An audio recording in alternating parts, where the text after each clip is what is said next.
की प्रतिमा सन्निहित है। तदंतर सांब ने उनके 18 वंश ब्राह्मण कुल को गरुड़ पर बैठाया और शीघ्र लौट आए। वे स्त्री पुत्र आदि के साथ पूजा तथा यथार्थ आए। उनके साथ सांब अत्यंत अल्प काल में ही मित्र बन लौट आए। सांब ने सूर्य की आज्ञा का पालन कर लिया। यह उन्होंने सूर्य को बताया। सूर्य देव ने कहा, ठीक है, और प्रसन्नता पूर्वक सांब से कहा, ये मेरे पूजक हैं, प्रजा के लिए शांति कारक हैं। ये यथाविधान साभिलाषी होकर मेरा पूजन करेंगे। मेरे पूजन आर्थ तुमको कोई चिंतन नहीं करना होगा। सप्तविंशो अध्याय। बृहद्वल उवाच। बृहद्वल कहते हैं, अहो, जो सूर्य पूजा में रत है वे भाग्यवान है, प्रशंसनीय है तथा सर्वदा कृत पुण्य है। सूर्य देव उनके लिए वरप्रद है। अनित्य मनुष्य देह से जो देव पूजा में सदा रत रहता है, उनको इहलोक तथा परलोक में क्या पर्याप्त फल मिलता है।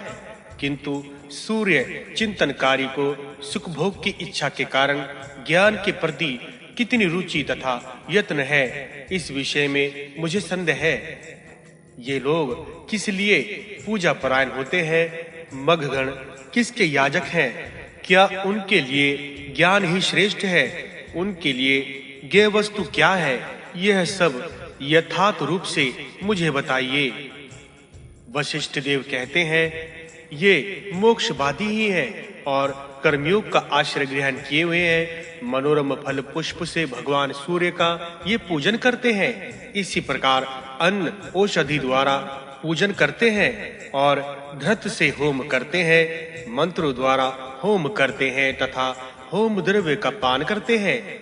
होम पान के फल से ये निष्पाप हो गए हैं। सूर्य में दिव्य तेज की 20 कलाएं हैं, जो अंश अग्नि में स्थित है।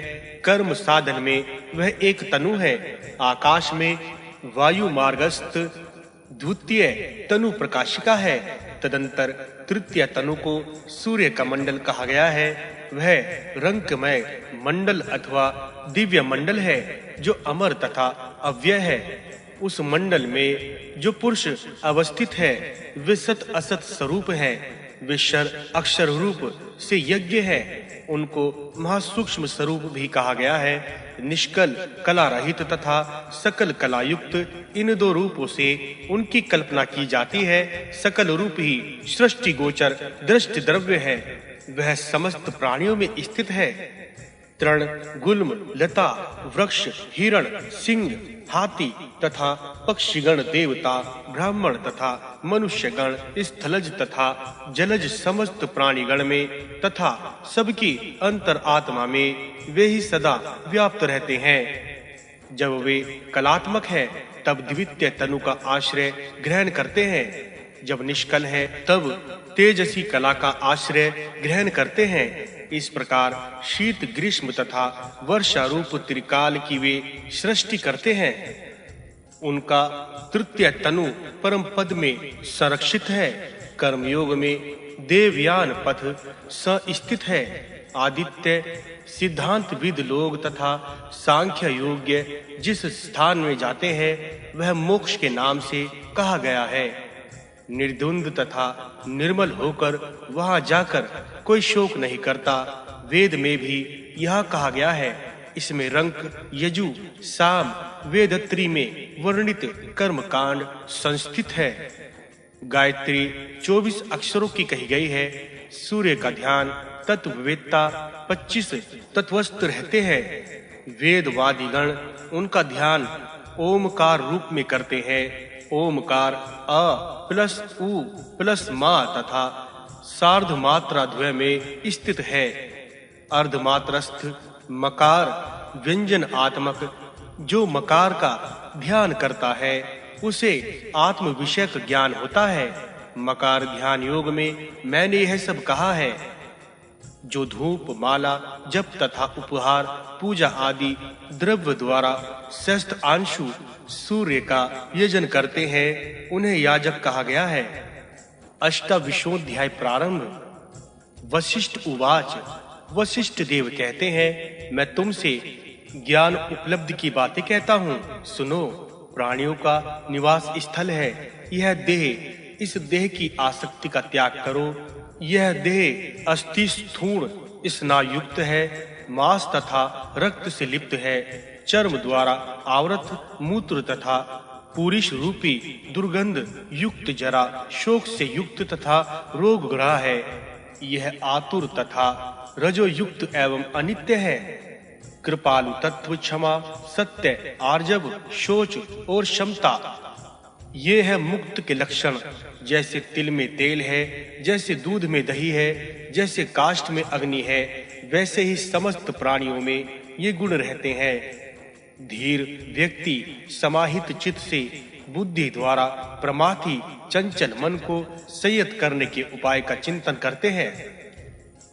प्राणायाम, पूरक, कुंभक, रेचक द्वारा दोषों का धारण करना, यम आदि गुणयुक्त आत्मा में मन समर्पण, ब्रह्म वस्तु में अंतकरण का अभिनिवेश द्वारा दुष्कृत का एवं प्रत्याहार इंद्रिय निर्वर्तन द्वारा विषयों का परित्याग करके ध्यान द्वारा ईश्वरीय गुणों का लाभ प्राप्त करना चाहिए।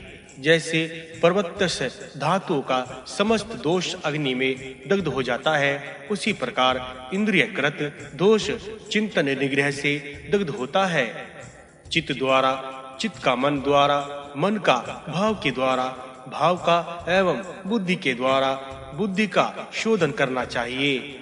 चित्त की प्रसन्नता से शुभ और अशुभ कर्म वनिष्ठ होते हैं। शुभ तथा अशुभ, अशुभ से विनिर्मुक्त, निर्द्वंद शीत ग्रीष्म, लाभ अलाभ, मान अपमान, प्रभृति विरुद्ध धर्म से निष्कृत लाभ करता है। निष्परिग्रह, कहीं भी लिप्त नहीं होना, निर्मम, ममता शून्य तथा निरअहंकार, मेरा आदित्य अहंकार शून्यता के होने के कारण उपरांत परम गति का लाभ प्राप्त करता है। पूर्वा में सूर्य के लोहित रूप को प्रमथ रंकमय रूप कहा गया है। द्वितीय रूप मध्यकालीन शुक्ल रूप यजुर्मय रूप है। तृतीय सहायकालीन साममय रूप कहा गया है। प्रथम रूप राजस एवं द्वितीय रूप सात्विक है। तृतीय रूप तामसिक है। इस प्रकार से यह त्रिगुण विशिष्ट कहा जाता है। इन तीनों के संस्पर्श से रहित चतुर्थ सूर्य मंडल, उस सूर्य मंडल को ज्योति प्रकाशक, सूक्ष्म एवं निरंजन कहते हैं, जो त्रिवेद सिद्धांत वेदार्थ यज्ञ में रत है। जो सूर्य सिद्धांत को जानने वाले हैं, निरंतर प्रणव मंत्र के ध्यान से जिनकी पाप राशि धुल गई है, वे धीरगण नाभि पर हाथ रखकर पद्म आसनस्थ होते हैं। जो सुषुम्ना पथ में कुंभक, रेचक तथा पूरक द्वारा नाभि मार्ग एवं पादागुष्ठ द्वारा देह मध्यस्थ पंचवायु का शोधन करके क्रमश मस्तक में उसे उठाकर नाभि देश में काष्ठ रहित अग्नि रूप देवता सूर्य को देखते हैं।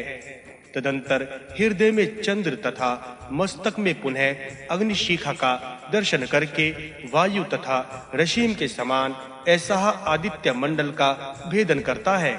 तत्पश्चात योगस्थ होकर परम सूर्य मंडल में गमन करता है। वह वहां जाकर शोक रहित हो जाता है। प्रथम स्थान हृदय, द्वितीय अग्नि, तृतीय सूर्य तथा चतुर्थ है सूर्य मंडल में। तत्वविद इस चतुर्थ स्थान को परमात्मा देव देव सूर्य का स्थान कहते हैं। तत्वज्ञ द्वितीय स्थान को भानु का द्वितीय स्थान कहते हैं। उसे मनुष्य को मोक्ष देने वाला जानना चाहिए। वह स्थान संसार को विचित्र करने वाला है। याजक शास्त्र का अवलंबन लेकर इन ऋषियों मग ब्राह्मणों का चरित्र तुमसे कहा है। इसे जान लेने पर मोक्षविद होना संभव है और सिद्धि प्राप्त करके उस स्थान को प्राप्त करना संभव हो जाता है। यह अमृत तुल्य सहस्त्र किरणधारी परतत्व सूर्य का ज्ञापक, जनगण का हितकारी तत्व सार है। जिनकी मोह बुद्धि ऋषियों का चरित्र देखकर अपगत हो गई है, वे इसके द्वारा मोक्ष लाभ करते हैं। इस ज्ञान को जो महत द्वारा उक्त है,